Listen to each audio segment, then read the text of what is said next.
Dear teachers, आज हमने इस वीडियो में पे से बनने वाली मुख्तलिफ चीज़ों को देखा।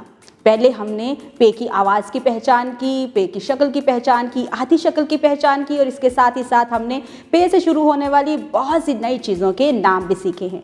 हमने उन चीज़ों को जुमलों में भी इस्तेमाल किया और फिर तोड़ के जोड़ करना भी सीखा। साथ ही साथ हमने पे से बनने वाली चीज़ों को प्ले डो की मदद से बनाने की कोशिश की और इसके साथ ही साथ हमने जो ट्रेस किया हुआ हमारे पास उस तस्वीर थी उसमें रंग भी भरे हैं। डियर टीचर्स, आप बच्चों को जावेद पब्लिकेशन की तरफ से प्रोवाइड करदा वर्कबुक का इस्तेमाल करते हुए पे को होमवर्क के तौर पर लिखने के लिए देंगे और इसके साथ ही साथ क्लास में बच्चों को एक छोटी सी सरगर्मी करवाएंगे कि वो देखेंगे कि हमारे इर्द गिर्द बहुत सी ऐसी चीज़ें हैं जिनके नाम पे से शुरू होते हैं। बच्चे उन चीज़ों को काउंट करेंगे और आपको बताएंगे कि हमारी क्लास में कितनी ऐसी चीज़ें हैं जिनके नाम पे से शुरू होते हैं। उम्मीद करती हूँ आपने इस वीडियो से बहुत कुछ सीखा होगा। मज़ीद सीखने और जानने के लिए हमारे साथ रहिएगा।